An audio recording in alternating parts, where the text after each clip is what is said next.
Afternoon, everyone, and welcome to the second part of the virtual international conference on global research trends in biotechnology, hosted by the Department of Biotechnology from St. Joseph's College of Engineering. The second event for this day and the last event overall is the poster presentation. Before we start, we have a few rules that we'd like you to follow. Each participant only gets 7 minutes, with 5 minutes for your explanation and 2 minutes for answering the questions. The time for the presentation starts as soon as you speak. You will hear a bell once 4 minutes are up, and then you will have an extra additional 2 minutes to complete your presentation. Participants are requested to share their content and unmute their mics only when it is their turn to present. We suggest only one of the participants to present to avoid any confusion.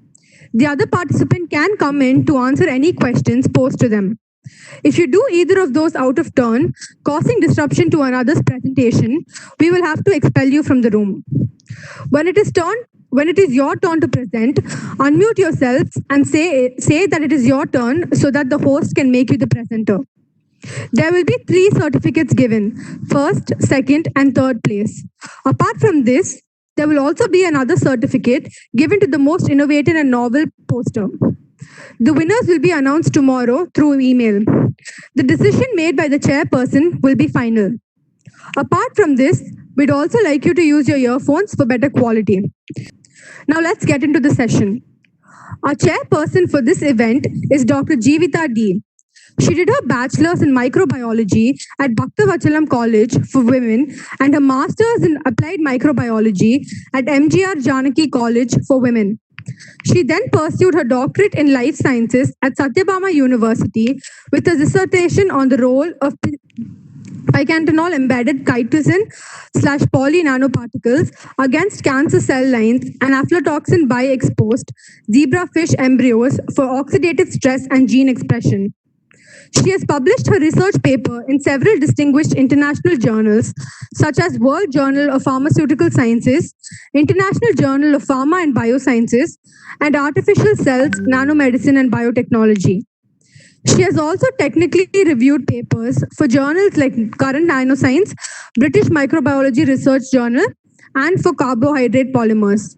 She has presented her papers at various international conferences, which include the International Conference Food Biotechnology in Annamalai University, the second International Conference on Medical Physics, Biological and Medical Sciences in Thailand, and the second International Conference on Biotechnology, Nanotechnology, and its applications held at London. Dr. Jeevita is an expert in isolating fungi, yeast, and parasites, synthesizing novel drug nanoparticles, stability studies, separating and purifying compounds from plants, in vitro drug release by spectroscopic methods, as well as anti-cancer studies. She currently works as the product manager for India at LabMate Asia Private Limited. On behalf of the rest of the organizers, we appreciate you for taking your time to judge this event. Let's start with the presentations now. Our first presenter is Ms. Saima Jamal, and she will be presenting on biotechnology for marine oil spill cleanup.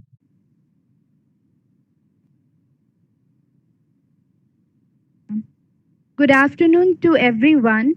My name is Saima Jamal. I am a sixth semester BE Biotechnology student from the Oxford College of Engineering. And I'm very passionate about learning, studying, solving the problems which are present in nature with the help of biotechnology. That's why I'm pursuing this biotechnology degree from the above said college. Currently, we are going through a serious problem which has occurred due to some kind of human interference, which is COVID-19. It has affected each and every one of us. Now, before proceeding ahead, I would like to thank the team of St. Joseph College of Engineering for giving me this opportunity. The problem which I'm going to talk about is oil spill cleanup in marine bodies. And the oil spill cleanup, which we are going to combat, is through the biotechnology. And we must react on this as soon as possible and even the scientists are creating many ideas and researching about it in order to clean up the oil spill. It is very unfortunate to inform you all that from 1917 to 2020, more than 7 tons of oil spill per year on an average have occurred worldwide. And recently, one more oil spill has occurred in Russia. In the Norilsk River, more than 20,000 tons of diesel leaked into the Ambarnaya River near the city of Norilsk. And how can we forget about the Gulf of Mexico oil spill? Apart from this, before proceeding ahead, I would like to tell you, I would like to start my presentation with the introduction. What basically oil spill is? It is nothing but the release of a liquid petroleum hydrocarbon into the environment due to the human activity, and it is a sort of pollution. And this term is applied to marine oil spill. And what are the strategies involved? So scientists have developed bio-based products to not only to detect, monitor, and detoxify in a marine oil spills in an eco-friendly way, but they have also started using the genetic engineering in order to isolate the strains of microorganisms. Such microorganisms are called as superbugs. They're nothing but the oil-eating bacteria or oil-degrading bacteria.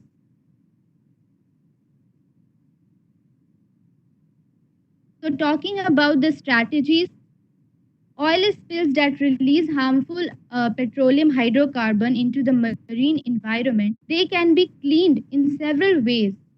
One such inclusion is sponge-like sorbents that absorb oil, dispersant that chemically break down oil, chemically disperse oil into the micro droplets, and stimulation of microorganisms that biologically degrade oil by consuming it as an energy source.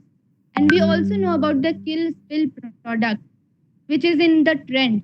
They have actually produced this product with the intention for longer term action across a range of conditions. Researchers developed a novel hydrocarbon detecting biosensor, as I talked before.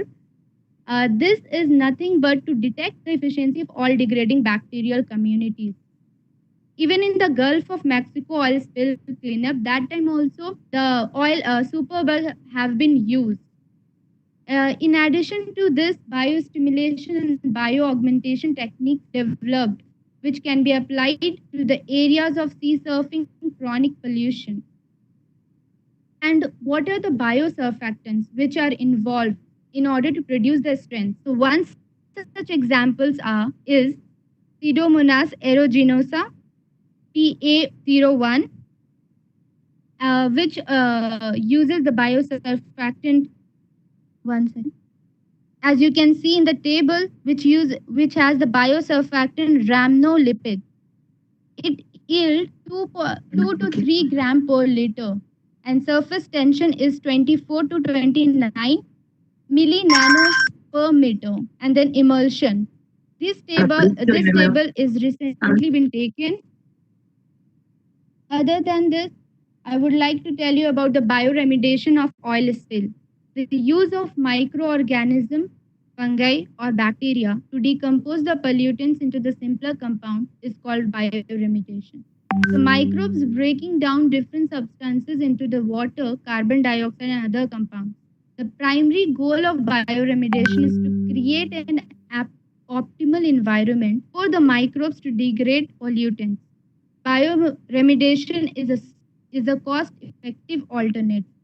And the advantage of it is that microbes are able to completely destroy the toxic hydrocarbons. Though it is a slow process, but it is a cost-effective process. Hydrocarbon compounds and do not just transfer them into the area.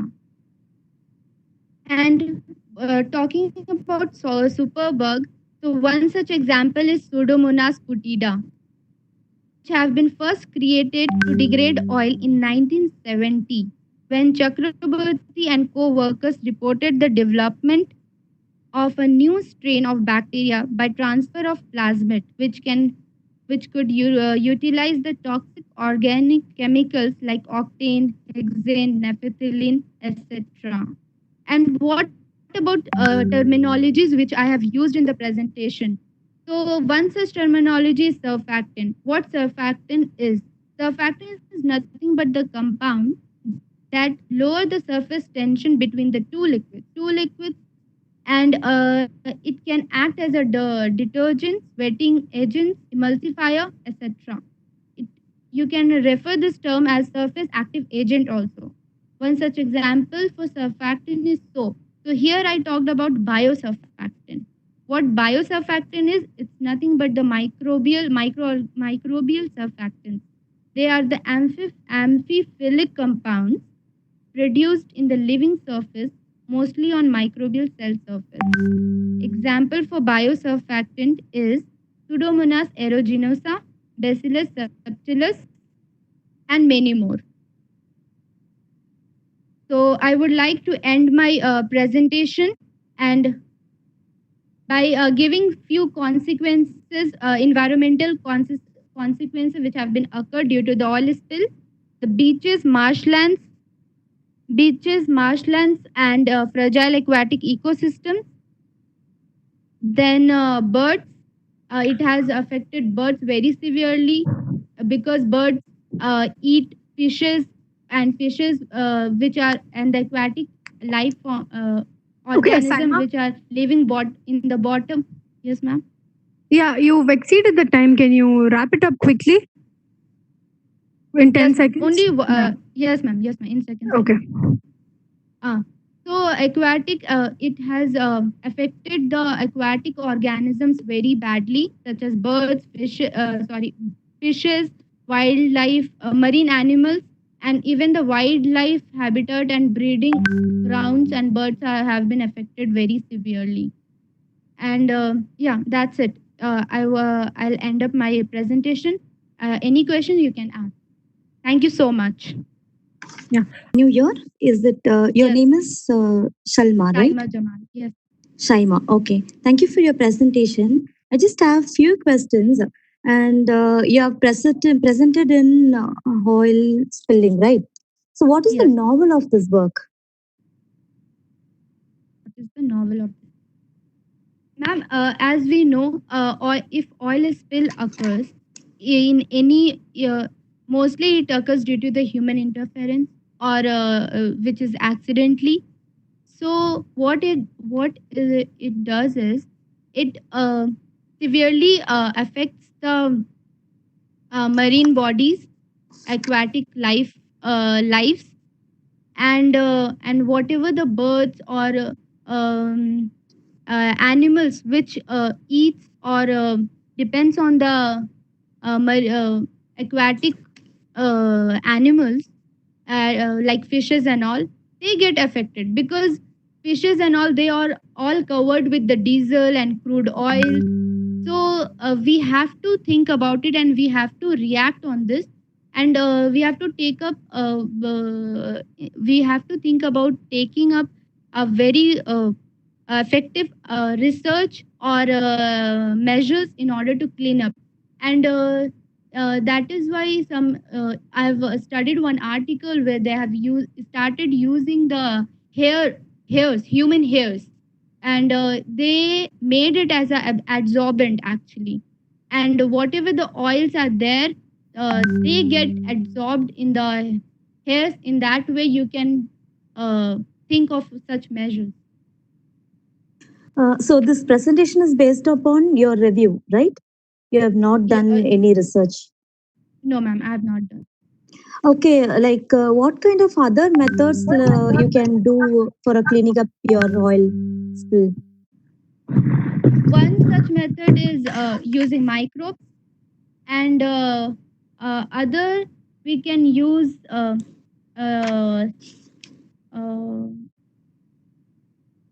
using one second, ma'am. Using this chemical bio polysulfide or something, because they have different viscous thing. So what whenever in the oil, but I have not. This is experiment which I have seen recently. I've not seen whether it will be work. It will work in the large area, but they have actually used a water and they put crude oil. Then they had added some polysulfide, and all the oil got observed with the in the polysulfide. But I'm not sure about it. Okay, thank you, Salma. What was your name? I'm sorry. Yeah, thank you. The next participant's name is Ms. Srividya Parthasarathi, and she will be presenting on green synthesis and characterization of copper nanoparticles using Plectranthus amboinicus leaves extract.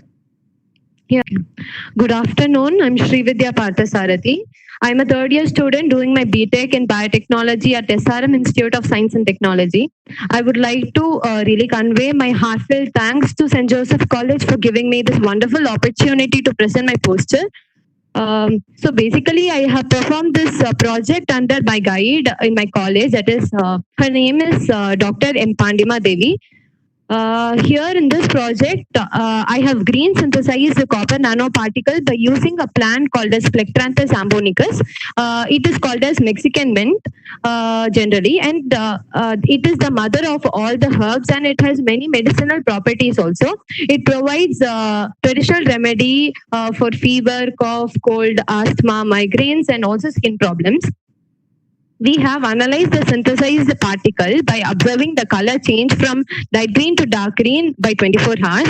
Also, we have performed the UV spectrometer, and we have found that the copper nanoparticles are synthesized between the range of 230 to 270 nanometer. And further studies have been performed using the XRD analysis and zeta potential, and we have confirmed that the synthesized particles are copper particles present in the nanoscale. So copper is comparatively cheaper than the other metals, so it is preferred. Copper also has antimicrobial and antioxidant properties.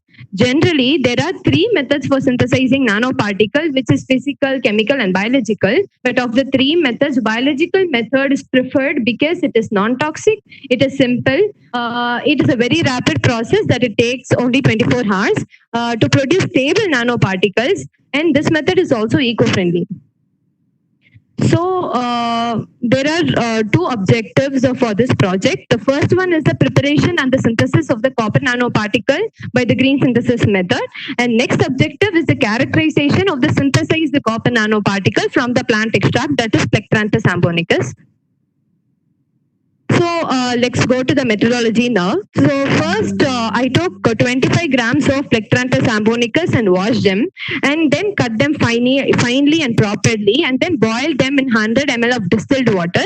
To this 100 ml of distilled water, copper sulfate solution was added. Copper sulfate solution was prepared. 100 ml of copper sulfate solution was prepared actually. That is 1 millimolar concentration.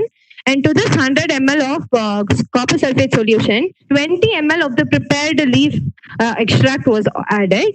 And then control solution was also prepared by using the distilled water and plant extract only. These solutions were stored overnight for 24 hours, and the color change was observed from light green to dark green. This shows that the copper nanoparticles have been synthesized. The solutions were then centrifuged at 5000 RPM for 5 to 10 minutes, and then stored for further characterization. So the first step is characterization is we have observed the color change from light green to dark green, which is shown in the figure A and B. Within 24 hours, this has happened, and this confirmed that the copper nanoparticle has been synthesized. Then we have performed the ultraviolet spectrophotometer. Here we have found the wavelength in which the copper nanoparticles has been synthesized, and the range is 230 nanometer to 270 nanometer. Next, in characterization, we have also done the X-ray diffraction analysis. In this analysis, we have found that the average size of the synthesized nanoparticle to be 19.08 nanometers from the sharp peaks in the graphs. So we have used the Cheshire's formula here, where dP is the average size in nanometer, K is the Cheshire's constant, where K varies from 0.6 to 2.08. Here for our experiment, when we gave a sample, they used K is equal to 0.94. And lambda is the X-ray wavelength, which has a value of 1.54178, which is Armstrong, which is constant. B is the full width at half maximum of the XRD peak. The the observed XRD peak broadening is said to come from the crystalline size. Theta is the XRD peak position, which is obtained by halving the 2 theta from the table. Next, we have performed the zeta potential. From zeta potential, we have found that the particles have negative charge. So generally, when the particles have negative charge, they tend to have strong force of repulsion between them. So when this happens, when there is strong force of repulsion between them, the particles, the copper nanoparticles, are stable. We have also found that the average diameter of the copper nanoparticle synthesized was 4.1 nanometer. So finally, I would like to conclude by saying that this is an eco-friendly process and for synthesis of copper nanoparticle. Both copper and Plectranthus ambonicus are very easily available. It is of low cost. The Plectranthus ambonicus, which is the plant extract that we have used, is both a stabilizer and reducing agent. So it is very favorable for forming the copper nanoparticles. UV absorbance was observed between 230 to 270 nanometers. XRD study shows that the copper nanoparticle size is 19.08 nanometer. Zeta potential studies shows that the Z average of the copper nanoparticle is 4.1. Also, I would like to add that due to lockdown, we had to stop the work. Future work will include characterization using SEM and TEM. And then we would also be performing the antimicrobial and antioxidant activity. Thank you. Hello? Hello. Yeah? Yes, Srividya, I have few questions. Yes, ma'am. Yes, ma'am. So you have done a characterization alone, right? Yes, ma'am. Yes, ma'am. So what is the confirmation test you done for? For saying that it's a copper nanoparticle, ma'am. Yes, copper nanoparticle incorporated with your plant extract. Yes, ma'am. So we have found that it is copper nanoparticle because the color has changed from light green to dark green. If it was copper oxide, it would have changed from brown to black, ma'am. Did you do any test on that? Or you're saying with the references? We are saying from the other references, ma'am, papers. Other papers, ma'am. Okay. So, Yes, so what I mean, the only the characterization you have done is zeta potential, Sure. but not Yes, even, I guess, not even XRD also, FTIR, ma'am. right? Ma'am, FTIR have you actually done? due to lockdown, we couldn't do that, ma'am, because college was shut down on 21st of March, ma'am. So we couldn't perform that. So after Okay, then, yeah, yes, ma'am. proceed, please. Yeah. So after the college reopens, we'll be doing the FTIR, SEM, TEM, and we'll also be actually performing the assays, ma'am. Antimicrobial and yes, ma'am. Okay. So with this method only, how you can say it is a eco-friendly then? Ma'am, because you in chemical and physical processes, there will be toxic waste, ma'am. In this, we directly reduce the copper sulfate to the copper nanoparticles. There is no wastage also, ma'am. There is no other toxic substances which is produced. Yeah, but copper, you're saying it's not toxic. Ma'am? So copper is not a toxic. No, ma'am, copper is toxic, ma'am. But then when you like take the concentration of 1 millimolar, I don't guess it is toxic, ma'am. Like when copper concentration but- increases. Yeah, but you can confirm it only after your antioxidant or toxicity studies. But with Yes, this, you cannot say it is not a toxic or whatever the concentration you're taking, you cannot guess that. Okay, ma'am. Okay, ma'am. Thank Yes, ma'am. Yes, ma'am. Thank you, ma'am. Okay, so the next participant is Mr. Ganeshan M, and he will be presenting on tasty broilers and its harm effects. Good evening to all. I am Ganesan M of Rajalakshmi Engineering College. I am a first year student. My topic is tasty broilers and its harm effects. Let's we go into the topic. Broiler chicken is healthy or not? Can humans consume it? Let's we find the answer for this. According to 2016 census, India stands fourth in meat production and third in egg production. Meat and egg consumers and intake level has increased nowadays. So obese increases, which causes blood pressure, heart diseases, and more diseases. The chemicals in chicken is very, very harmful, which I indicated in the intro para of poster. In poultry's broiler chick growth days is about 6 days, but now 4 weeks, 6 weeks, but now it's 4 weeks. How was it? Usage of antibiotics and chemotherapeutic drugs. It is proved by the test taken by Delhi NCR. Tested six commonly used antibiotics by taking 70 chicken samples. In that, 40% test samples are positive, 17%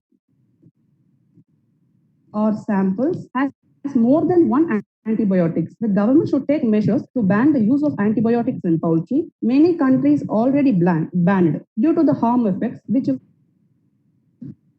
can see in the slide. Now, what's the solution for it? Yes, the alternatives of antibiotics, some of them are prebiotics, probiotics, enzymes, immunostimulants, organic acid, and phytogenic feed additives. What is it, phytogenic? I'm going to explain the phytogenic feed additives in this poster. Phytogenics are a group of natural growth promoters or non-antibiotic growth promoters derived from herbs, spices, or other plants. Phytobiotics are classified into 4: herbs, botanicals, essential oils, oleoresins.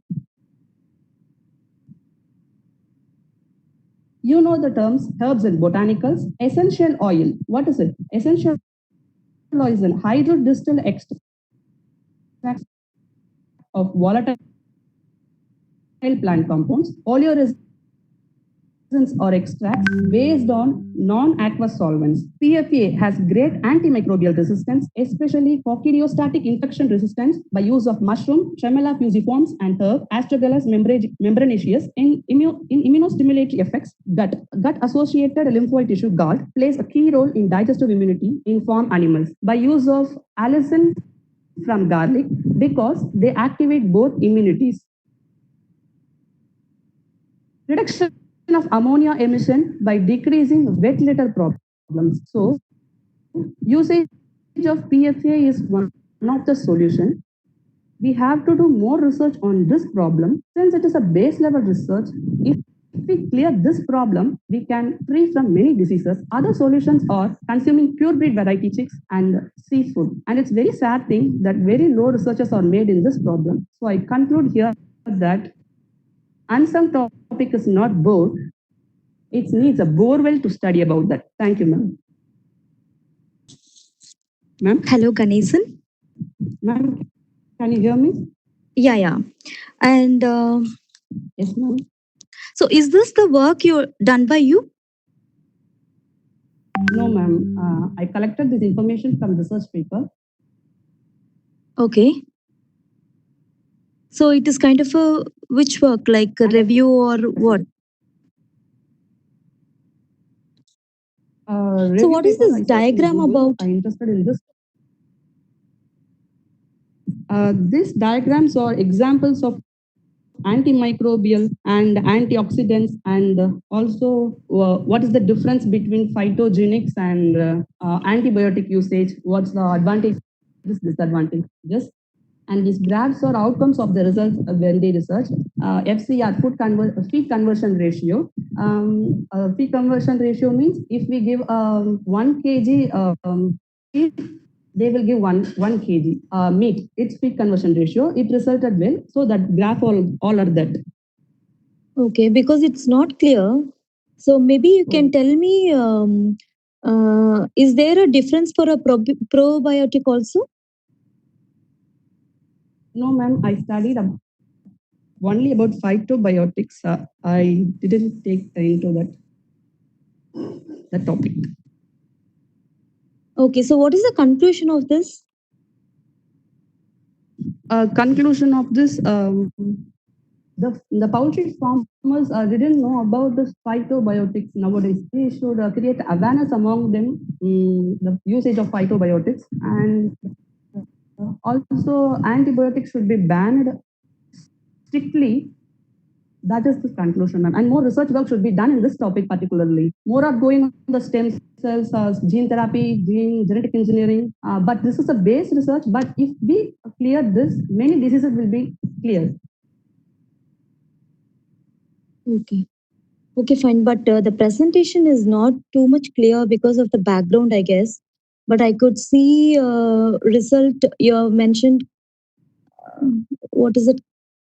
Cancer causing something. I could not get that thing. Okay, thank you.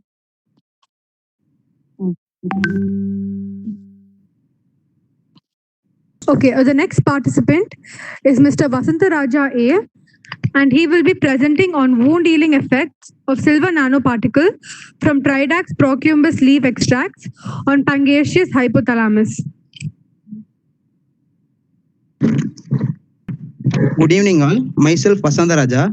I am currently pursuing MTech at NITK. Today I am gonna present one of my project which I did during BTech. Let me share my screen. Okay, I shared everything. My presentation is about wound healing effect of silver nanoparticles from Tridax procumbus leaf extracts on Pangaseous hypothalamus. Under the guidance of Dr. R. Jayashree, Head of the Department of Biotechnology at Rajalakshmi Engineering College, Chennai.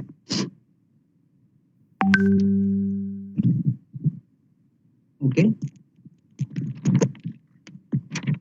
In this presentation, we developed the medicine like silver nanoparticles from plant source, Tridax procumbens. Scientific name is Tridax procumbens. This is known as biosynthesized silver nanoparticles.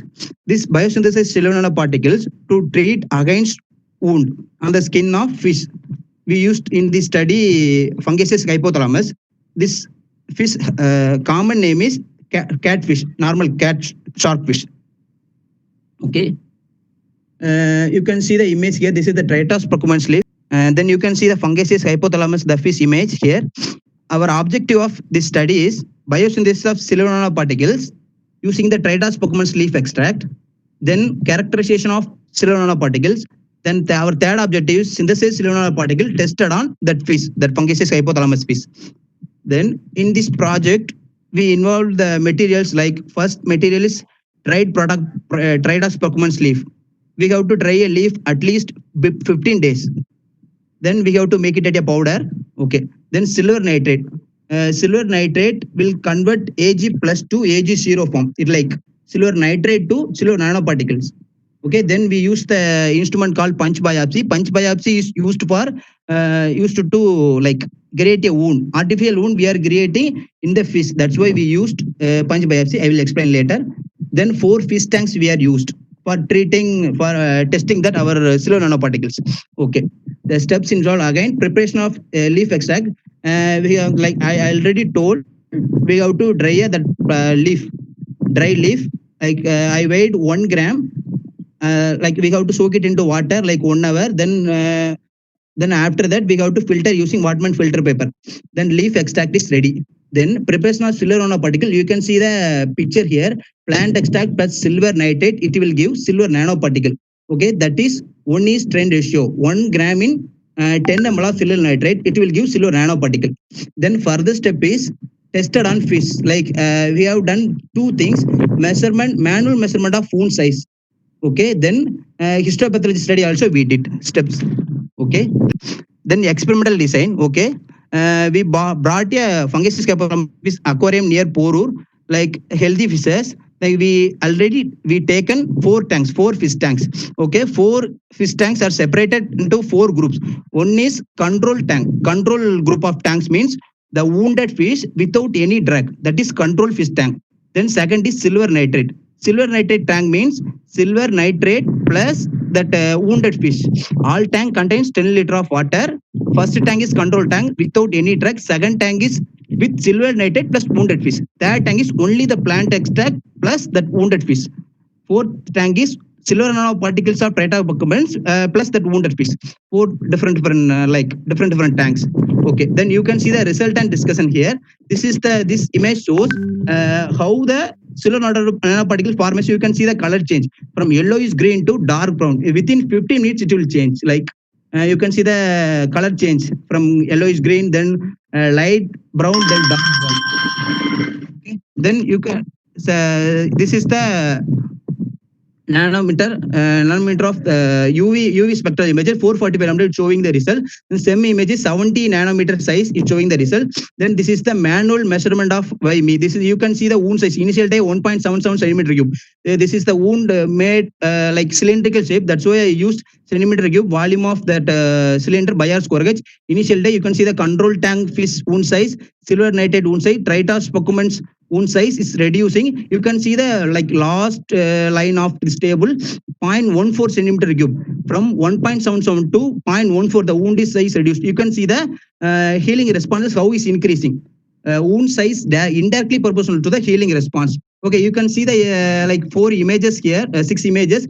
This is normal skin. You can see the screen. This is wounded skin. How the after grading using the punch biopsy, how I graded the wound. You can see the image. Like no epithelialization is not epithelialization is not there. Okay, then you can see the necrosis and inflammation. Necrosis means the full tissue is damaged. You can see the image there. Then this is a control fish tank. Then 6D is the only the silver nitrate tank. You can see the that fibrosis formation. Fibrosis formation there. This is the then E60 is treated with only leaf extract. Like here, little bit of deposition of collagen formed. All experiment is formed like 0 to 10th day. Here I am showing the only 10th day result because the time concern. Okay, then 6 of me you can see the normal skin formation, like epithelialization is formation happening. Like 92% healing, you can confirm using the histopathology study. This is the conclusion and application. This silver nanoparticle produced from Tritos Pocumens, we can use as a wound for human also. Like you can see the similarity between 50% similarity. Then fungaceous hypothalamus and human 50% similarity is there. Then like this is the base study of that creating that wound medicine. Then this you can see the result of reducing the inflammation, the induces a wound contraction of epithelialization, promotes healing also. Then I would like to thank, like I did the histopathology study in veterinary college. So this here thank you, ma'am. Thank you very much, ma'am. My project. Thank you very much. Hello, ma'am. Yeah, Vasanta Raja. Okay, ma'am. So, why you chosen this fish as a model? Ma'am, because like in our college we don't have any ethical issue on mice, ma'am. Like No, I know about it. I'm asking why particularly this fish. You have several fish also, but why particularly this fish? Ma'am, we like I read so many papers. Ma'am, they are mostly using this fish. This fish has similarity of like 50% similarity is there, ma'am. Most of the papers are using like this is only like acclimatization is easy compared to other fishes. This is small fish. You can see the belly region, above the belly region only we are creating wounds. That's why it's like little big compared to like some of the fishes, ma'am. That's why I choose this fish. Okay. So in this SEM image, what is it given? Like what is the nanometer? Ma'am, like 60 to 70 nanometer, ma'am. But there are many particles in that image, right? Yes, ma'am. Yes, ma'am. What are those things? Ma'am, like silver nitrate also sometimes there, ma'am. Silver nitrate, silver nanoparticle you can see, ma'am. But this SEM image is a mixture of your nanoparticle and what? Leaf extract? Yes, ma'am. Leaf extract plus I'm producing nanoparticle like composed of silver nitrate plus Tritos Pocumens leaf extract, ma'am. So have you done a FTIR for this? We did, but interpretation is we did, ma'am, but I cannot conclude that this interpretation result is. That's why I didn't put here, ma'am. But this paper is already published, no, in Elsevier? Yes, ma'am. Yes, ma'am. Yes, ma'am. We did histopathology, then SEM, TEM, UV, SEM, UV. That's all, ma'am. Okay. And what is the dye used in this IHC method? What, ma'am? I didn't get. What is the dye used in this IHC method? Immunohistochemistry you have done, right? Ma'am, dye, ma'am, I gave to veterinary college, ma'am. I don't know how to do the histopathology study dye and all, ma'am. I gave and got the result, ma'am. I don't know. That is a procedure. Okay. Sorry, ma'am. I don't know, ma'am. Really. Okay. Okay, thank you. Okay, ma'am. Thank you, ma'am. Okay. The next participant is Mr. T. Arulnath, and he will be presenting on antimicrobial activity of Indigo naturalis against psoriasis. Yeah, welcome you all. Is audible? Is audible. Okay, thank you, ma'am. I'm T. Arulnath, Department of Biotechnology, second year, Madha Engineering College. My short-term project is antimicrobial activity of Indica naturalis against psoriasis. We know that psoriasis is an inflammatory condition that causes red scaly patches of skin to develop often on the elbows, knees, or scalp. So I have used Indigo naturalis to define a biotin component to cure psoriasis. Firstly, we have to immerse Indigo naturalis leaves in a water for several days until it decomposes. After that, use lime to precipitate. After precipitation occurs, use ethyl acetate for further process. In EA extract, leaves can be dried in 40 degrees Celsius or over sunlight. After that, centrifuge the EA extract at 15 degrees Celsius, 12,000 RPM for 20 minutes. The supernatant can be collected in the centrifuge. It can be further proceed by fermentation process. After that, the product is produced in the fermenter. So it can be purified by several chromatography techniques like HPLC, TLC, and GPC. TLC can be used to find or visualize the biotin component present in the Indigo naturalis. The final separation process is HPLC, high permission chromatography. The two biotin components are obtained from the Indigo naturalis is isatin and tryptanthrene.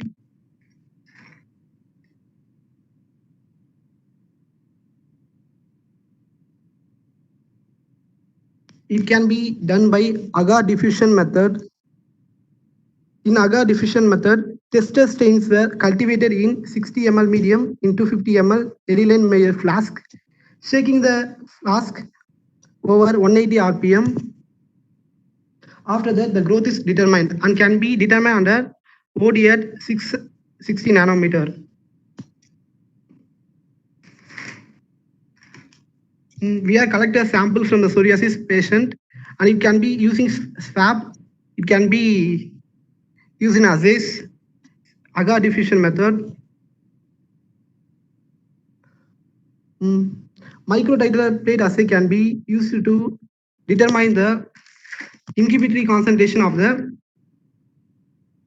biotin compound, that is isatin and tryptanthrene.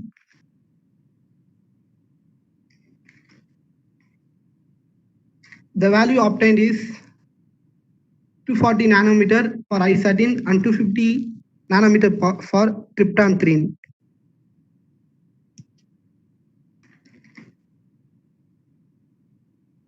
Thank you, ma'am. Yeah, what is the novel of your research? To cure the psoriasis naturally. What does it mean, naturally? Indica naturalis is a leaves in Tamil Auri ilai. In olden age, But this paper is already published by someone, right? yes, ma'am. This is a review paper. So, but you said you have done this work. Yes, ma'am, I have done, but it's already done. I have done in my laboratory. Okay, so from where you collected this sample? You said it's from psoriasis patient, but from where? I mean, which place? Near my home hospital. So you got an ethical clearance for this? Yes, ma'am. What is the final outcome of this? The antimicrobial activity can be determined. So you're confirming only that with a diffusion method. Yes, ma'am. Have you done MIC? No, ma'am. Then how you can confirm that? I read another paper. I get a news from that paper. Okay, thank you. Thank you.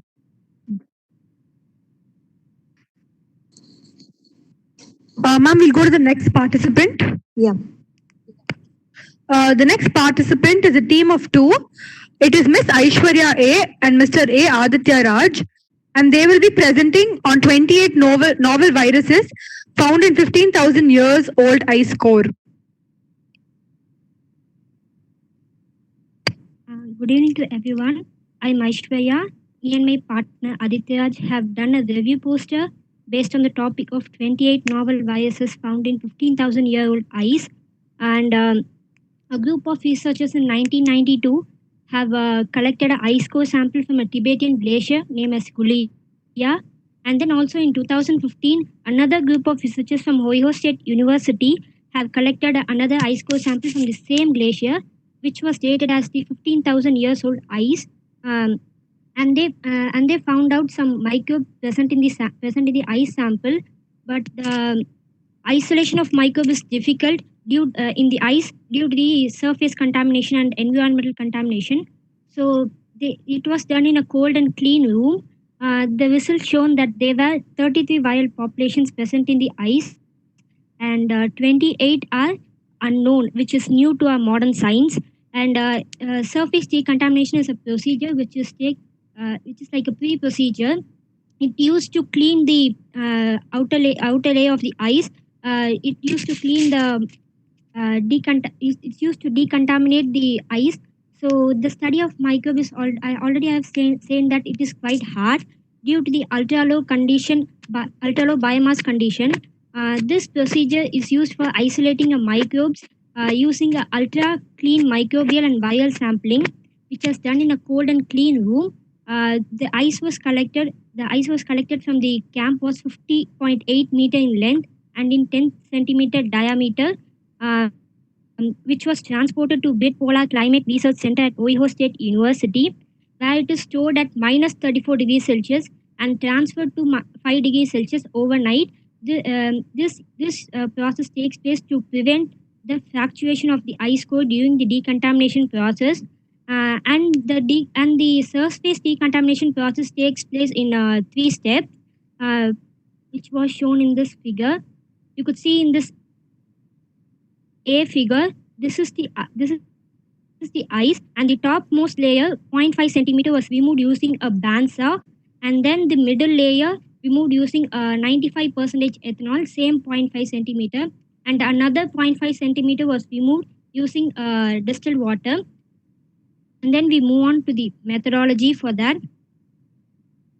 The artificial ice core was also made using sterile water. It also undergo the same surface decontamination process, but there were 3 sections. It was taken in three sections. First and second section has undergone the surface decontamination process, and the third one used as a control. Now, the ice core sample which is taken from the Tibet was differentiated into 5 at the different depths, like 13.4 to 13.50, and then another sample 13.50 to 13.67, as so on. 5 ice core samples were taken, and then the genomic DNA was extracted.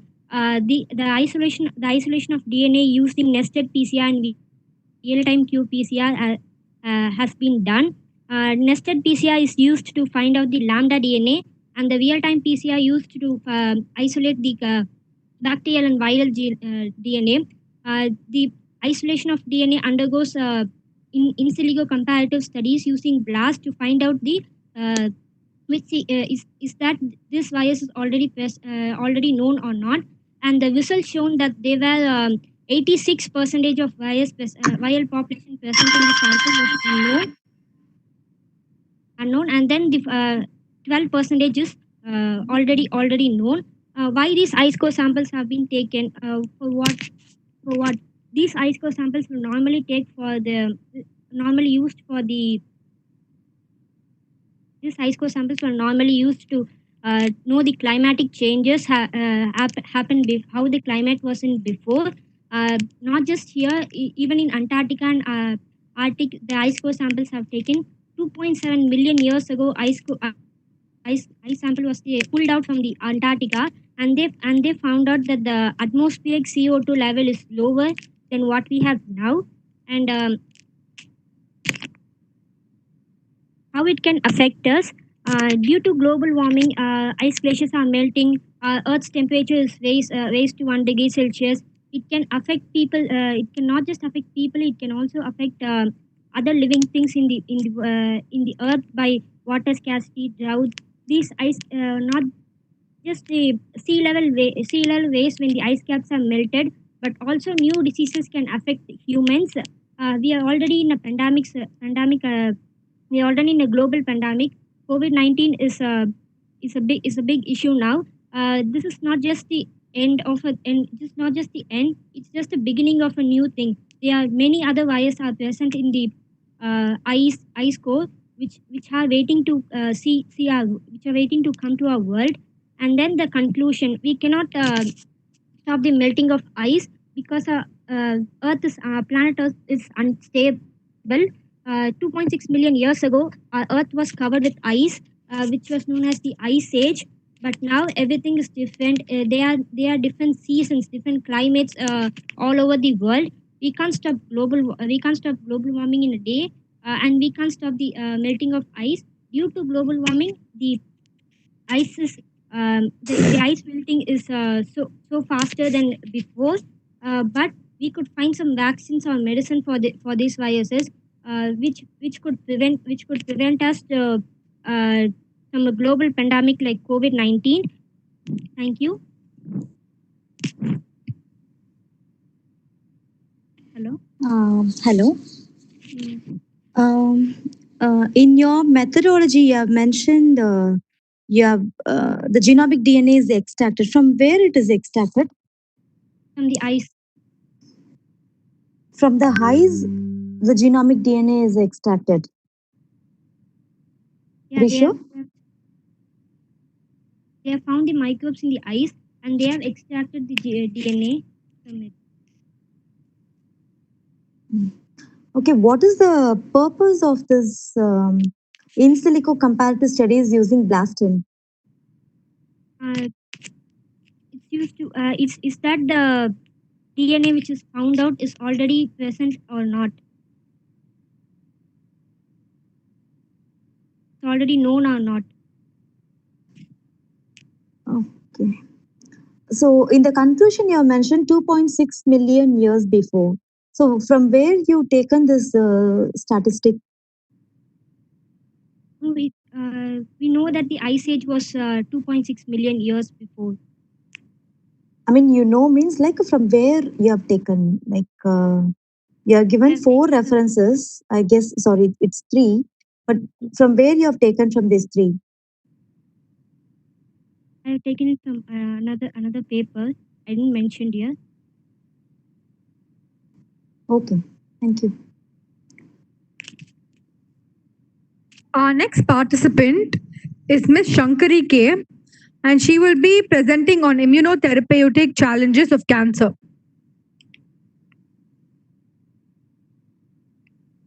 Good evening to everyone. I'm Shankari, pursuing BTech Biotechnology in Wells University. I want to make a short presentation about immunotherapeutic challenges of the cancer. As we all know that cancer is a disease in which abnormal cells divide uncontrollably and it destroys our body tissue. Involve approximately 38.4% of men and women will be diagnosed with the cancer, and the death rate is nearly 28% per year. Traditionally, it is treated by attacking with the chemotherapy, radiotherapy, or by removing it with a surgery.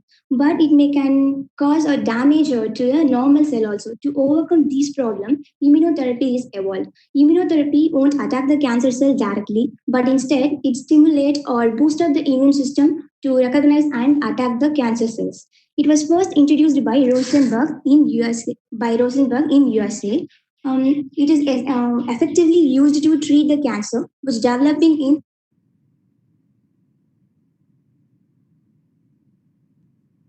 how immunotherapy is given. It is given in a various form like oral, intravenous, topical, and intravascular. As we all know that immune systems are very important to fight against the antigen. T cells are the weapons for the immune system. It only recognize and attack the foreign particles or foreign antigen. But in the case of cancer cell, T cells can't able to recognize the cancer cell. To reboost or boost it up efficacy, four types of immunotherapy is used. First type is non-specific immune stimulation. It stimulates the immune system in a general way by giving the drug, which is generally given in the form of through the injection or by a vaccine. Vaccine is generally divided into two types. They are preventive vaccine and treatment vaccine. By the name itself, it shows that one is to prevent the cancer and another one is to treat the cancer. And the best example for this is BCG vaccine for bladder cancer. Another type is immune checkpoint inhibitor. Generally, immune checkpoint help to control the immune response of the cell. It keeps the T cells inactive, that is in the off stage.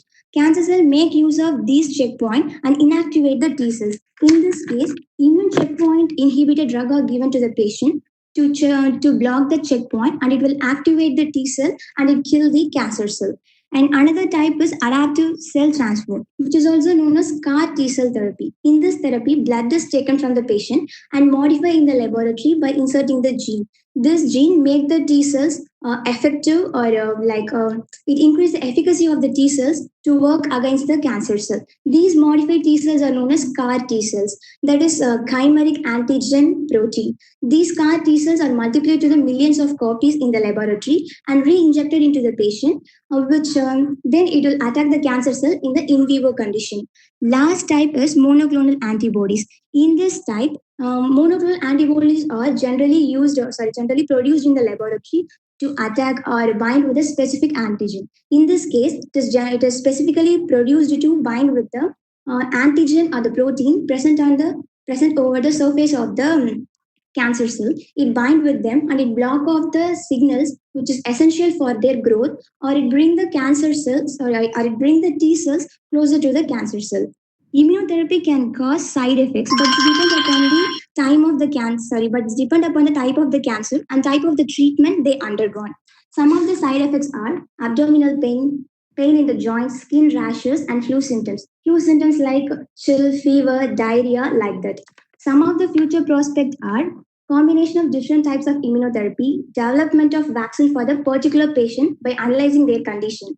And next one is turning our attention to the new approach of CAR T cell. That is, it is very needed to increase the more efficacy of the T cells. And lastly, reduction in the side effects. Finally, I would like to conclude by saying that immunotherapy is a better treatment to destroy the cancer cell than the chemotherapy and the radiotherapy. However, challenges still exist in this therapy.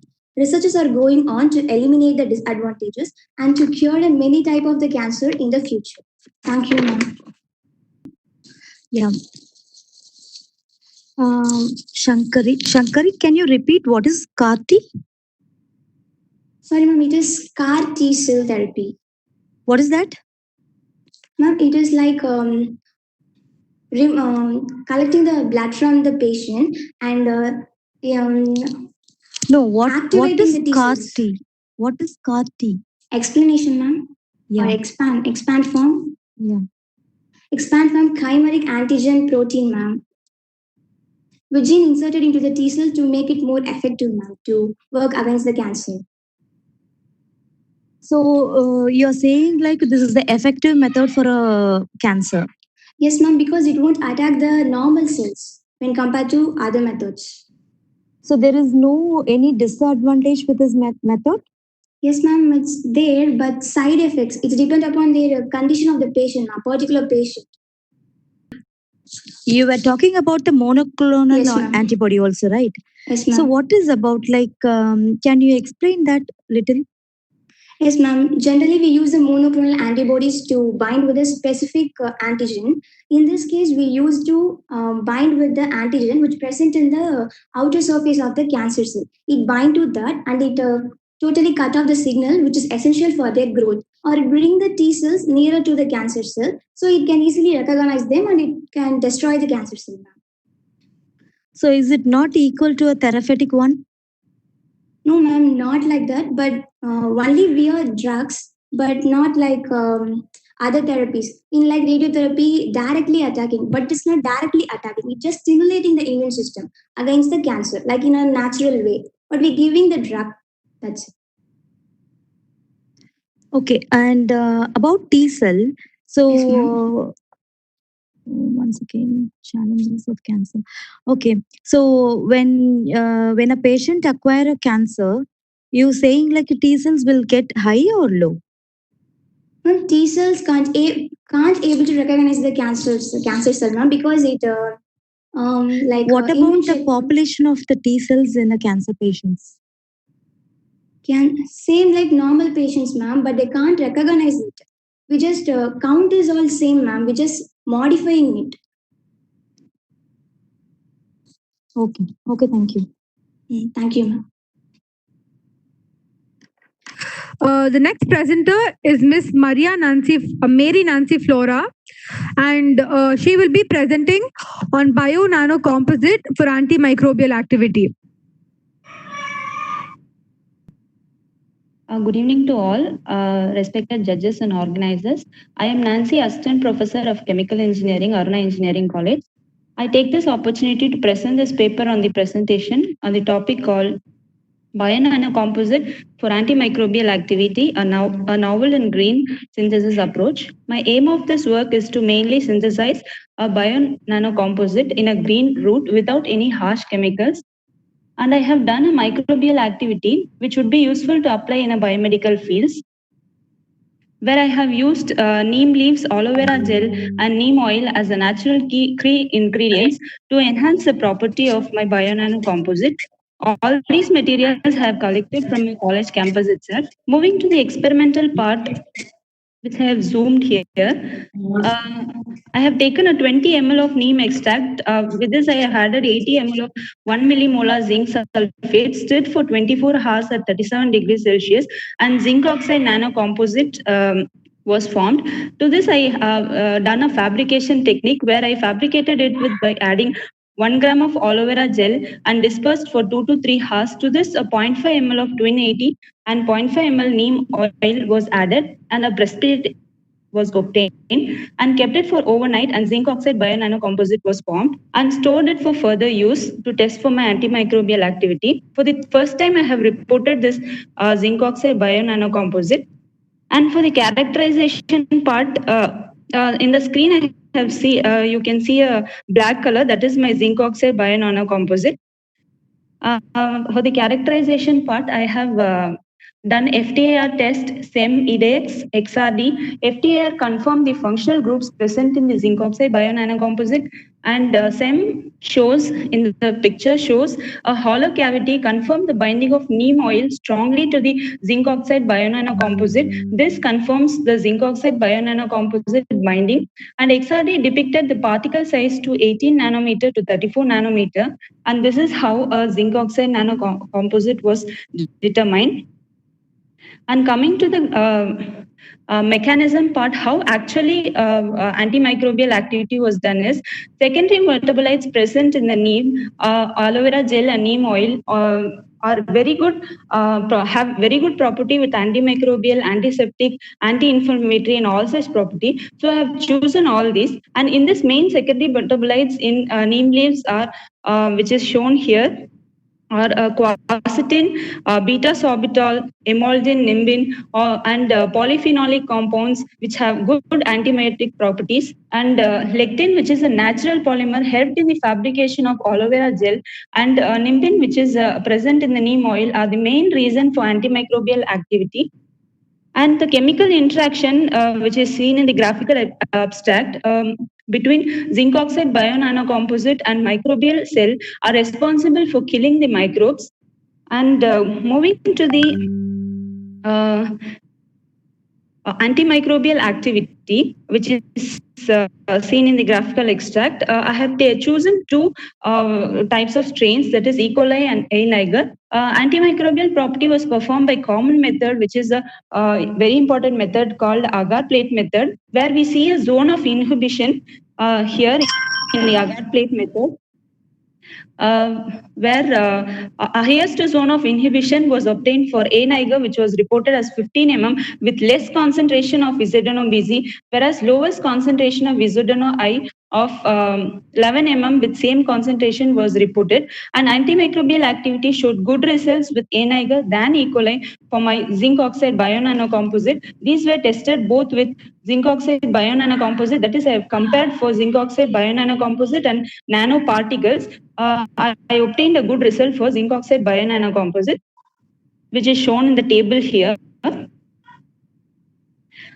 And finally, I conclude that zinc oxide bionanocomposite showed good antimicrobial activity, and it is a cost-effective, eco-friendly method. Thus, zinc oxide bionanocomposite may be a promising novel material for active antimicrobial activity in biomedical fields. And this nanocomposite can be applied in preparation of ointments, gels, disinfectants, which would be helpful in avoiding bacterial infections.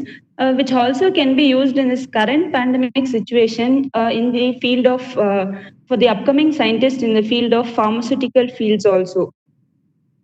And that's it. Thank you, ma'am. Hello. Hello, ma'am. Tell me. In the FTIR studies, what is that A and B? Can you put that slide, please? 1 second, ma'am. Are you able to see, ma'am? Yeah. What is it, A and B?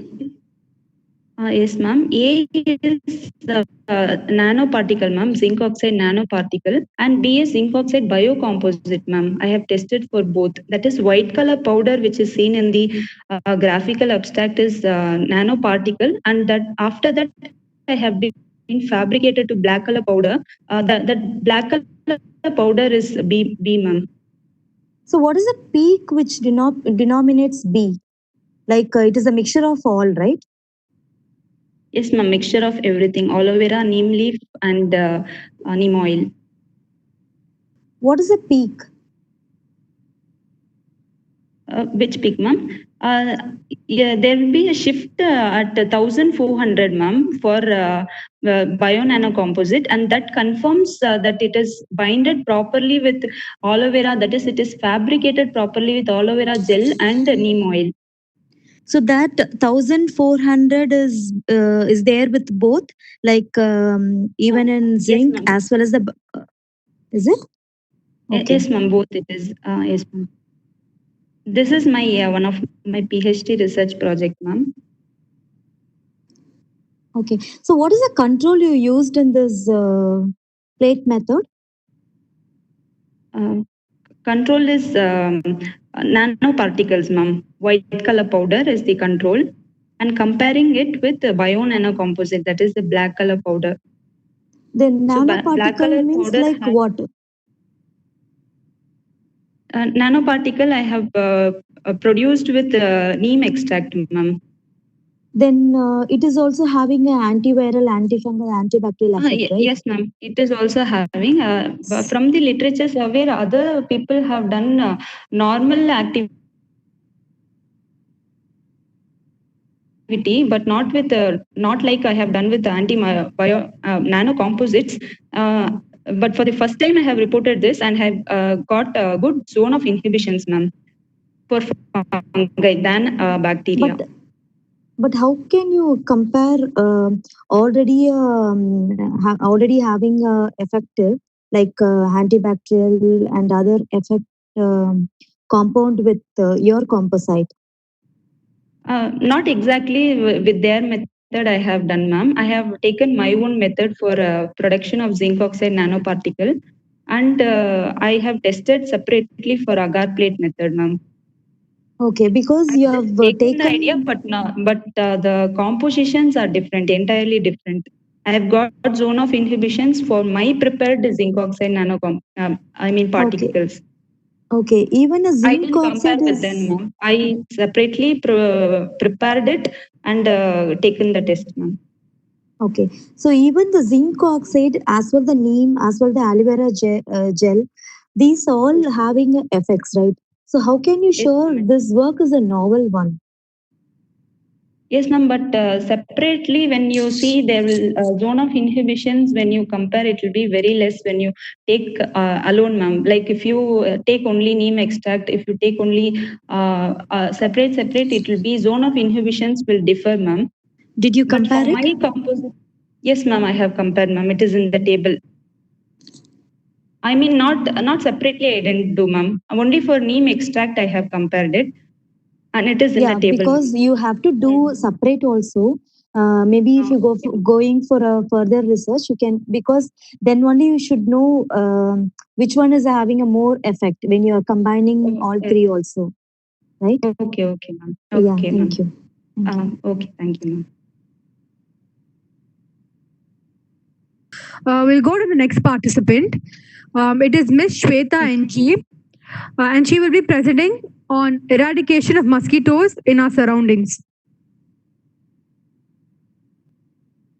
Respected Jivita ma'am, sir, the host, and my fellow participants. Good evening to one and all present here. I am NG Shweta, studying in Anna University, Guindy, Chennai. I'm going to complete my second year in the field Industrial Biotechnology of my BTech program. I would like to take some time to thank St. Joseph's College of Engineering Biotechnology Department to organize this event, giving us all a golden opportunity to gain so much knowledge and take so much information from this virtual international conference. I'm really grateful to present this poster to you. I am basically a science fanatic. I would like to read and maintain my curiosity spirit by hearing and reading something new. So I'm going to talk about something that has been affecting and hindering our health life for the past few years and will continue to do so if we do not take any precautionary measures or come up with a plausible solution that will exterminate the entire disease causing species. Mosquitoes. These teeny tiny constituting the organisms, teeny tiny constituting this Solicidae family, being spread around the entire globe, are not something that should be considered trivial. Not at all. From the 3,500 species of mosquitoes known at present, there are more than 150 strains of them that affect the human population. They cause many vector-borne diseases, as we know, as chikungunya, dengue, malaria, yellow fever, etc. And the recent one being Zika virus. And about 200,000 people get affected every year. And the cases are rising each year. And you can see from the chart that dengue and malaria are the most deadliest cases among the all other vector-borne diseases. So knowing more about our mosquitoes, let's see the life cycle. Here you can see the diagram, which is like easily and very easily understandable, showing the 3 stages of a life cycle of a mosquito. The larval stage is the longest stage, and where it uses the microbial and fungal material present in water. So you can see that mosquitoes usually reside in standing water and on discarded tires, pools, etc. So it takes about 10 to 14 days for these aquatic swimmers to morph into terrestrial winged flyers. So knowing about this, like knowing what our targets do, how they mature, and how they survive, can you think of a particular place devoid of mosquitoes? Like a region where the pleasure of arising from the absence of mosquitoes can be heartfully enjoyed.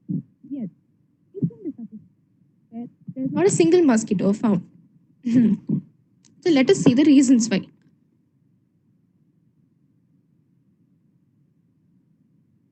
Yeah, you can see that Iceland has no such lake, like any stagnant water present in them for mosquitoes to breed. They won't have a constant or a gradual transition between the climatic conditions, like it is thawing or freezing the entire year. Yeah, it is freezing the entire year. So because of this climatic change, that is, if you see the comparison between the cold season and the development of a mosquito, you will see that in the reasons that a mosquito cannot survive in a very cold season. Like it would have to freeze. The larval stages, the mosquitoes would freeze out and they would enter into a region called as hibernation. That is the diapause. Diapause is actually a hibernation development period where the mosquitoes will be non-functional and they will be inactive. Only when the surrounding or the climatic conditions are favorable, then they will start to mature and develop. So to know more about this, like this article literally blew my mind. And to know more about this, I wanted to get some experimental research. So I found out that there were these experiments conducted with proof saying that at lower temperatures, you will find the mosquitoes to be non-existent. So in these cases, where they have conducted experiments with several temperature ranges, they found the lowest one for the mosquitoes to remain inactive. So I would want to add on to this saying that if we can find out this connection between the climatic condition and the development and the maturation of the mosquito, and if we're able to inhibit, we're able to provoke the development of the mosquito, then why not build a kind of mechanism or a kind of kit that will enable a thawing mechanism in the development of mosquito. Like if we're able to build a kit, a fully constructed and developed kit that can prolong this thawing period in the development of the offspring of mosquito, then we will be able to inhibit their growth. So I'm still doing my research and I'm in the process of doing it. But I feel like this concept or this experiments that I have surveyed and found out, they have actually been helpful for me and it will help me in my progress. Thank you. What do you think? Which method we can eradicate it? According to my research in this topic, I feel like instead of doing genetic manipulations and the other method that we have been trying till now, it has been successful, yeah. But then it also has like some side effects, or it can enable mosquitoes to get other resistant strains. So I thought that maybe if the surroundings change, then how it can like manipulate. That's why I opted for this method. Okay, fine, thanks. Our next participant is Ms. Shruti Putreva, and she will be presenting on nanostructured MOS2 material, modified glassy carbon electrode for electrochemical determination of hydrogen. Good evening, everyone. Respected the chairperson, faculty members, research scholars, and all the other co-participants. Myself, Shruti Putrevu, pursuing MSc Chemistry in Koneru Lakshmaya Educational Foundation, Guntur, Andhra Pradesh. My project, the work entitled is Nanostructured Molybdenum Disulfide Material, Modified Glassy Carbon Electrode for Electrochemical Detection of Hydrazine, which was submitted as a poster presentation. So I will likely to tell what is meant by why do we use a nanomaterial, because nanos are small in size. They have a large surface area to volume ratios, high conductivity and high electrochemical activity, etc. Due to all these peculiar properties, they are used in vast applications. Why do I use a molybdenum disulfide? Here, molybdenum disulfide is used because it has a ultra thin atomic layer, and here when we see the structure of a molybdenum disulfide in the poster, we can clearly see that the molybdenum, it is sandwiched between the two sulfides so that it resembles the structure of that of the graphene through weak van der Waals forces. So the nanostructured molybdenum disulfide is one of the most fascinating candidates to construct the electrochemical biosensor with high performance due to its stunning electrochemical properties. The molybdenum disulfide, it is synthesized through a hydrothermal route where the sources of molybdenum and sulfide are kept at 220 degrees for about 24 hours, and later they are cooled down and vacuum filtered so that we saw the result as molybdenum disulfide nanosheets are synthesized. So molybdenum disulfide also acts as a semiconductor due to its direct band gap as a catalyst, and also it is useful in the detection of many biomolecules such as uric acid, dopamine, DNA, tryptophan, and so on, and also hydrazine. So coming to hydrazine, Hydrazine, it is also a very important chemical which is used in wide applications. It is used as an antioxidant, emulsifiers, rocket propellants, etc. And it is also used as a precursor to polymerization catalyst and forming agent in polymerization form. And next, coming to the electrochemical sensor, you can see it clearly in the slide that the basic principle of working of electrochemical sensor is that it consists of a transducer which is coated with some recognition element, and this recognition element, it is interacted with our selected analyte so that the signal will be generated. This signal depends upon the concentration of the analyte, and the electrochemical sensor are having perceptive applications in nanotechnology, and the new application is the designing of a modified electrochemical sensor, modified electrode, sorry. So here in this project, glassy carbon electrode is used, which is synthesized by combining ceramic and glassy properties. Could you go to the next slide, please? Thank you. And coming here, the structure and morphology studies reveals that it is a very ultra thin, with a very thin ultra thin morphology. Still, the perfect characterization is not yet decided because this project is in process, and due to this lockdown we could not complete it. And this was revealed through scanning electron microscopy and transmission electron microscopy. And basing on this fundamental study, the electrochemical reactions at redox couple interactions, we have observed the graphene oxidation pattern at 0.4 millivolt, and it is having a linear wide range.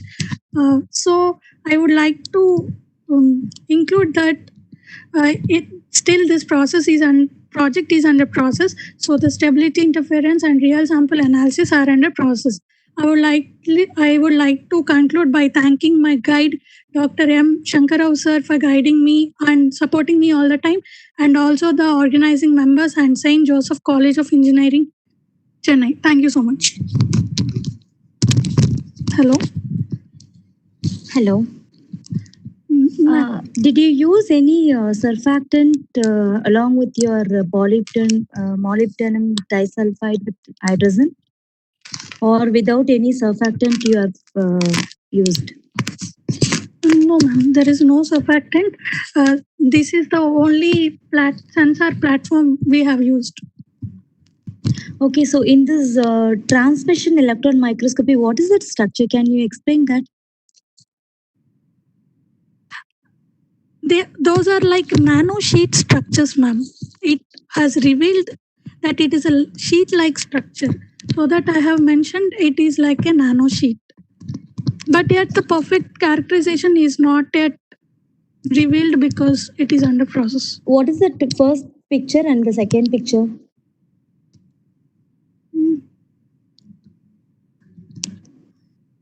In transmission electron microscopy, ma'am? Yes.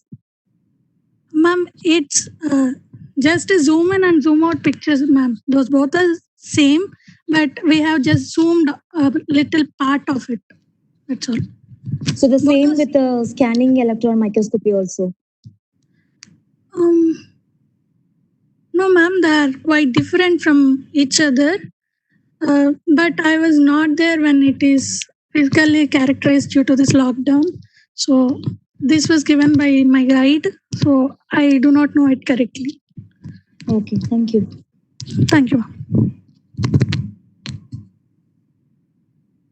Okay, ma'am. Next we have Akshaya. She's here.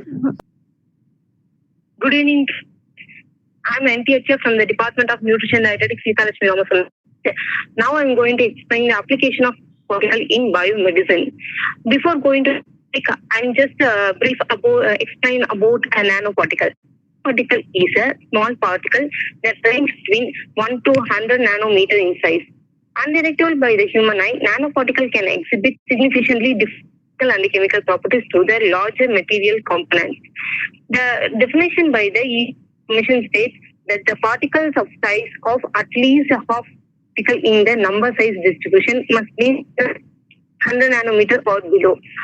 Nanoparticles are made up of only few hundred atoms. The nanoparticles used in biomedical application as they offer many advantages to larger particles, such as increased surface to volume ratio and magnetic properties. Over the last few years, there has been a steadily growing in using nanoparticle in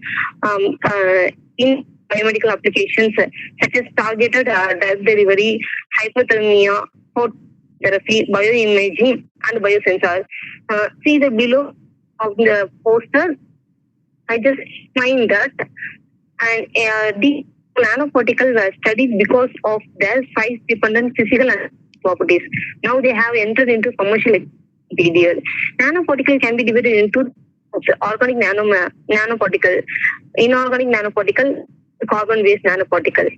Next, I'm going to the topic application of nanoparticles. First, carbon nanoparticles. These are formed of coaxial graphite sheet that is less than 100 nanometer rolled up into sling. It exhibits excellent strength and the electrical properties and the efficient heat conductors. Semiconductor nature of nanotube are used biosensor. Carbon nanotubes are widely used in biomedical application due to first properties. These are the attractive for the carrying of anti-cancer drugs and protein for hemotherapy. See the poster. Carbon nanotubes. Next, silica-based nanoparticles. Their specific surface characteristics and the capacity for functionalization make them good tool for biomolecules and the separation, providing solid media for the drug delivery system, acting as a contrast agent protectors. In addition, they are used safety biocompatible paramedical additive. See, even on the picture, cancer therapy of due to based on silica-based nanoparticles. Next, and gold nanoparticles. There are of metallic nanoparticle of size less than 50 meters. These are prepared with different geometric structures, nanospheres, nanocells, and nanocages. It may be used in different domains. Most important being the medical field. Moreover, due to their large and the ability of being coated with a variety of therapeutic agents, gold nanoparticles have been showed a great potential to be used to drug deliveries. Next, I'm going to quantum dots. These are fluorescent semiconductor nanoparticles, 2 to 10 nanometers. They are resistant to photo bleaching and show expectationally resistant to photo degradation. Quantum dots are express agent for imaging and label for bio. It have captured the fascination and the attention of scientists. The stimulants taught imaging potential in drug delivery, pharmaceutical and biomedical application. I'm going to dendrimers. The characteristics of dendrimers including high branching, well-defined globular structure, excellent structural uniformity, multivalence, variable chemical composition, biological compatibility make these compound ideal carriers in biomedical application, drug delivery, imaging and tissues. These are all application of nanoparticle biomedicine. Thank you, ma'am. Yeah, I have one more. Okay. So, any advantage of polymeric nanoparticle compared with carbon and gold nanoparticles? Ma'am, I don't know, ma'am, because I'm from the Department of Nutrition Dietetics. Okay, ma'am. The next participant. The next participant is Miss R. Tiruchelvi and Mr. K.V. Adityan, and they will be presenting on alternate boom protein, microalgal based fish and meat.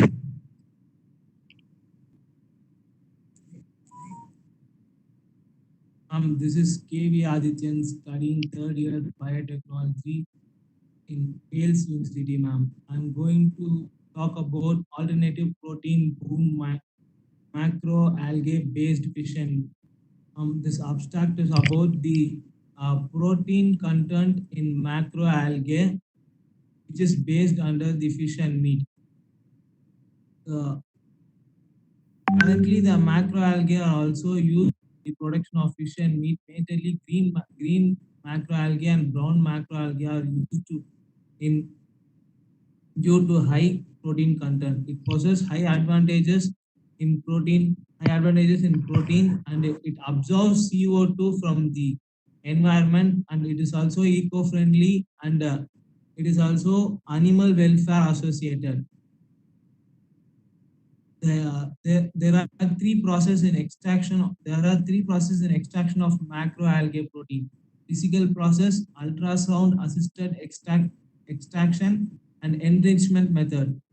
Physical process consists of a physical grinding with the use of a water homogenizer. Ultrasound assisted extraction due to its speed, purity, and low downstream process of UAE can be used to extract the protein compound from the algae. Enrichment method: with the use of semi-permeable membrane, it is used to isolate the algae protein based on one molecular weight. The advantages of macroalgae is which has the highest protein content, and the green and brown algae provides a complete protein due to its presence of unsaturated fatty acid, polyunsaturated fatty acid. The algae industries are developing algae based on fish and meat due to increase in the consumers' demand for vegetarian. And risk factors and conclusion: variability, scalability, and digestibility, and food safety. Variability to the protein content present in the algae can vary by seasons, temperature, and location. High variability in challenges for the use of algae. Scalability: the protein extractant is a risk fact that needs to overcome before seaweed and microalgae become a variable source. Digestibility: the extraction of the protein is a tedious work because of its high viscosity caused by the anomic polysaccharide cell wall bond protein. Food safety: these algae contain toxic elements which limits the human use. Conclusion and evaluation of my abstract: by considering the advantages over the disadvantages, we claim the use of algae-based fish and meat substitute my traditional food source in order to save the environment. Due to it consumes the CO2 absorption properly and filters the environment, keep calm and safe.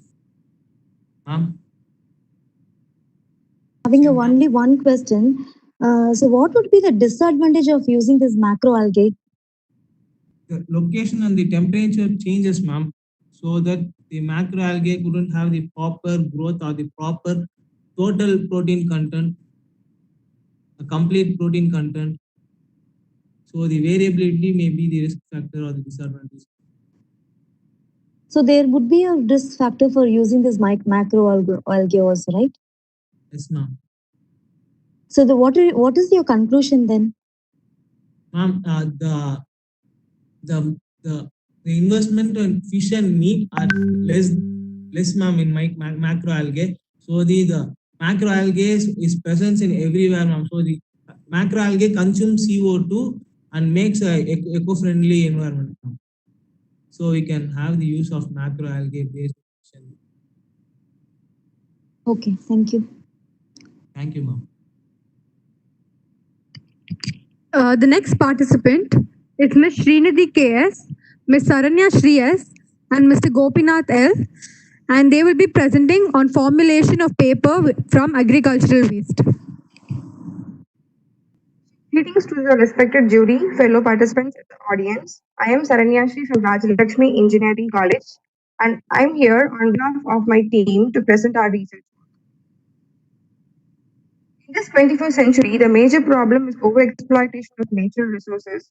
On this note, many paper industries have been uprooting trees for production in larger quantities. On the other hand, agricultural waste have been burned in bare land by farmers, which causes a detrimental effect on the environment.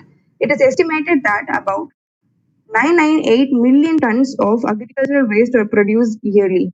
Most of them are burnt in air, produces ash, which is 85 to 98% of silica, and this causes environmental pollution, poses a greater hazard to health. So, according to World Loss of forest contributes between 12 to 17% of the annual global greenhouse gas emission. So,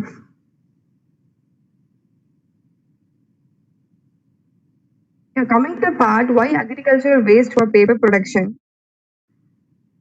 Agricultural waste are the potent raw material that we used for the production of paper.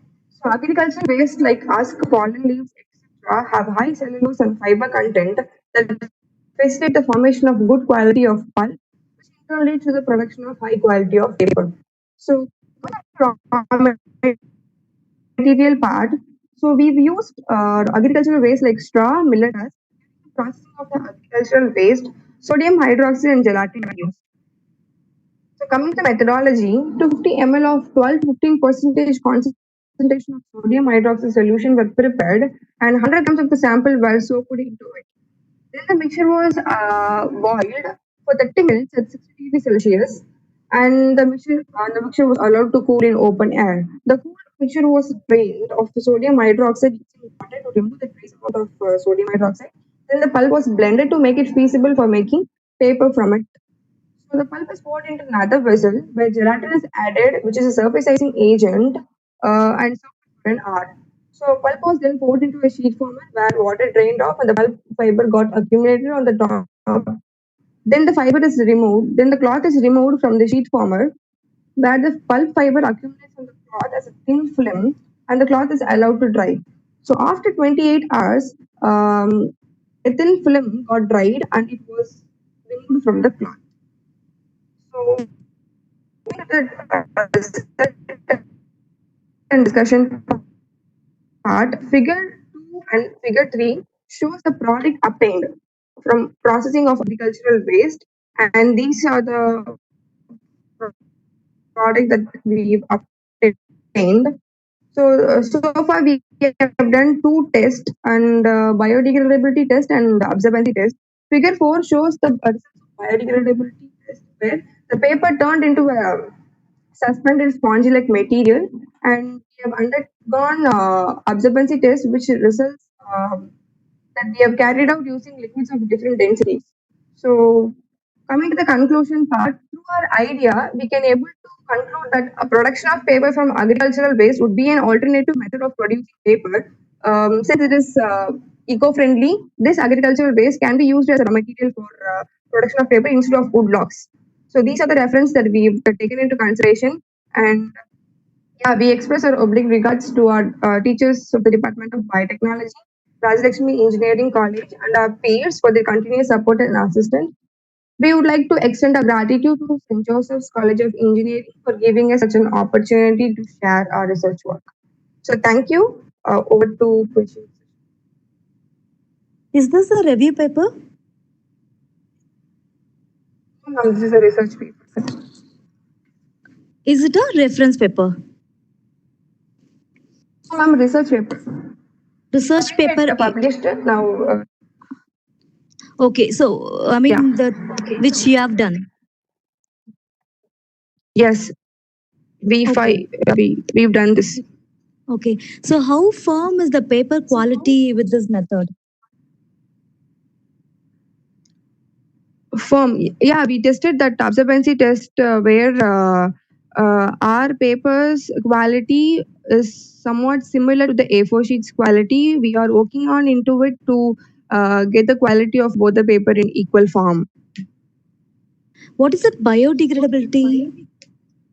Biodegradability is how much time it takes to degrade in soil. We tested that. So did you compare with the normal paper?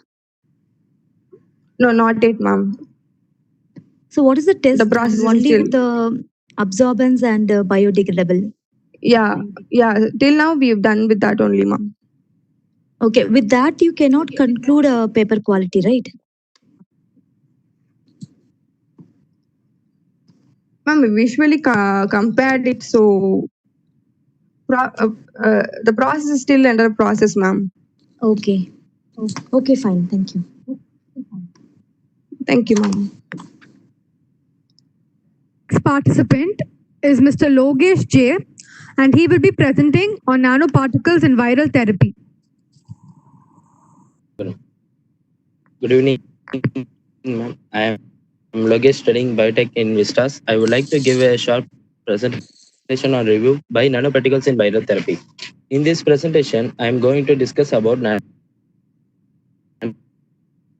nano-based approaches against virus. Viral infections have recently emerged not only as health threat to people, but also the cause of universal of fatality on large scale through vaccines are developed against viral infections. There are viruses with a high rate of mutation that make vaccination a difficult task to this base nanomaterial offer unique or physiochemical properties that benefits for viral treatment. And in the tabulation, ma'am, some of the types of coronavirus listed here. Swine TGE naturally occur in swine high mortality in piglets and gold NPS. NP add a NPS adjuvant increase interferon and alpha level, cause COVID virus, severe adult respiratory syndrome, nanoparticles, gold nanoparticles, adjuvants findings, stimulation of IgG response, MERS CoV, middle last respiratory syndrome, it is respiratory illness, NP fetidine based nano particles targets specific cells. Adjuvants nothing. Findings: stimulation of glycoprotein. It helps cells. It helps regulate immune response. MERS cause same as the previous step. There they use a sting against cyclic granulosin monophosphate adenosine monophosphate. It is antigen presenting cells. This small and well characterized self molecule holds great promise as an ideal adjuvant for vaccination. Findings: stimulation of IgA antibodies. Eosinophil disease fighting white blood cells, MERS, CoV, and in next nanoparticles used in spike protection with adjuvant aluminum, able to produce high titer antibodies in mice. And inside of therapy, multi-drug sequencing adenosine vitamin E nanoparticles given to stop uncontrolled inflammation. Nano-based viral blockage includes inhibition of viral entry infection. Nano vaccine also developed to obtain humoral and cellular immune response. In picture, in a nanoparticle, specific antigen is made to bind to antibody. I get hydrolyzed and fragmentation of particles take place based on a period of time. And the immune response graph is plotted. Nano vaccines shows high effect than conventional vaccine. T helper cell, which leads to formation of T cell and B cell. I hereby conclude the saying that nanoparticles can be considered as perfect candidates against viral infections, especially COVID, because of their ability to enter cells easily and interact with the viruses and avoid viral genome replication. Thank you, ma'am. Is there Can you hear this me? is a review paper, right? Yes, ma'am. So is there Yes. any recent research on COVID-19? Hello. Yes, ma'am. Is there any research on COVID-19 using ma'am. nanoparticle? No, ma'am. No, ma'am. There's no Yeah, you have mentioned COVID-19 and this nanoparticles may affect with this coronavirus also, right? And you have mentioned a spike protein also. So did you come across any research that nanoparticles is working on a coronavirus? Yeah, ma'am. Yes, ma'am. Yes, ma'am, I research. Yes, in the sense, have you gone through any research? You're saying what? I'm not getting. Yes, ma'am, I research. So did you mention that reference there? One. Yeah, ma'am, in the Because last it's a reference review page. paper and without a reference and without any proof, you cannot add points, right? Yes, ma'am, I had a lost in a reference page.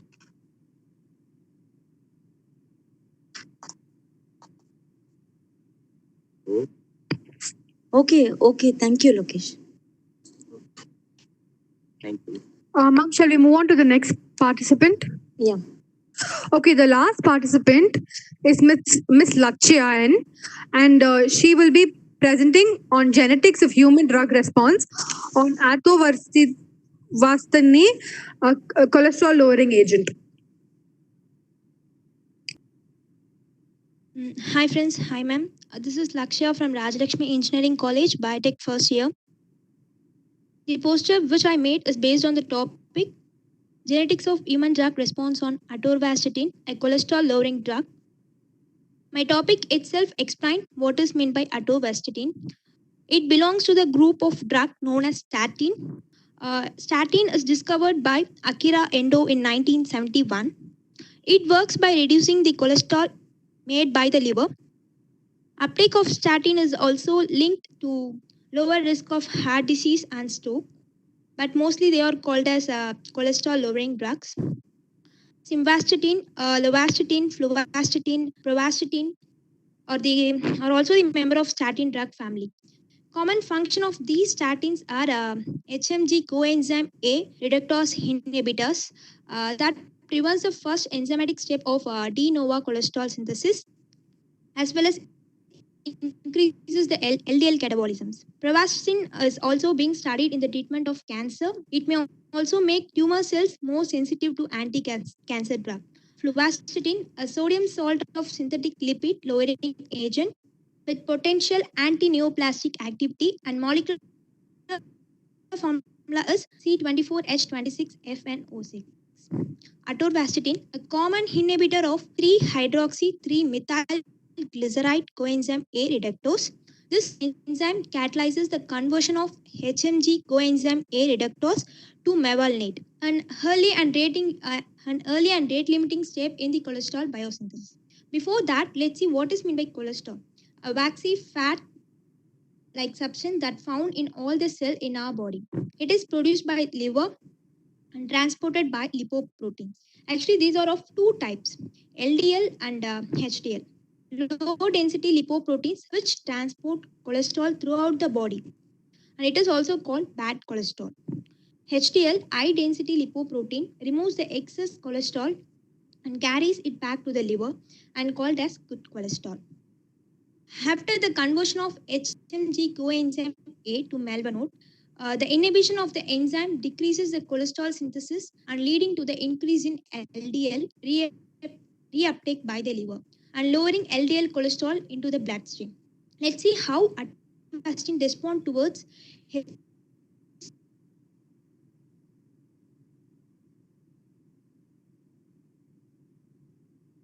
has approved atorvastatin to reduce the risk of myocardial infarction and stroke. For patients diagnosed with type 2 diabetics without coronary heart disease but with multiple risk factors, FDA approved to reduce the risk of myocardial infarction and stroke. For patients with coronary heart disease, atorvastatin is approved as a therapy to reduce the risk of non-fatal myocardial infarction, fatal and non-fatal stroke, revascularization procedures, hospitalization for congestive heart failures. Further, it is also suggested for adults with primary hyperlipidemia, then hypertriglyceridemia. The medical application of atorvastatin is lowering the cholesterol level and competitive inhibitor of HMG coenzyme A reductase. It acts primarily in the liver, decrease hepatic cholesterol levels and increase hepatic uptake of cholesterol and reduces the plasma cholesterol levels. According to NCBI database, HMG coenzyme A reductase is the rate limiting enzyme for cholesterol synthesis and is regulated via a negative feedback mechanism mediated by sterol and non-sterol metabolites, which is derived from malonate. Normally, in a mammalian cell, this enzyme is suppressed by cholesterol derived from internalization and degradation of LDL through LDL receptors. So my final conclusion is, using informatics database, the response of different genes to a particular drug was found out. Okay, ma'am. Thank you so much. Thank you, ma'am. Yeah. With this atorvastatin, already there is a trademark of this medicine, right? For stating it can reduce cholesterol. So, what is the novel of your work? Actually, statins is a drug which commonly reduces the cholesterol, but atorvastatin, which is specially for genetic changes. Genetic changes happens in atorvastatin. None other than other drugs. This atorvastatin having a genetic change and you're reducing cholesterol, it's already a proved one. So, what is the innovative of your work? I think innovative. I'm just starting up my biotech in just now. So I think I'm just collecting all this information for just for my purpose. Okay, fine. Thank you. Ma'am, okay, ma'am. So I guess that was all the participants. With that, we conclude with all of the poster presentations and also the overall conference. The results will be announced tomorrow through mail. Before we go and we wind up, I'd like to thank our chairperson, Dr. Jeevita, for taking the time to join us today, as well as to judge the presentations. I'd also like to take this time to thank our patrons, our HOD Dr. G. Sri Kumar, convener Dr. M. Chamundeshwari, and co-convener Ms. K.R. Preeti for giving us the support and making this event possible. And finally, I thank all the participants for taking part in the event and cooperating with us. Stay safe and hope to see you all in future events conducted by our college. Thank you, ma'am, and thanks Thank to all you, participants. Swatika. I Yeah, also okay. thank St. Joseph College of Engineering Department of Biotechnology to given this opportunity. And I feel like most of these works are review kind of a work. So maybe a little more, what to say, the work to be done. And if it is a research work, it would be more good. Okay, ma'am. Yeah, thank Yes, you. ma'am. Okay, ma'am. Thank you once again, ma'am. Thank you.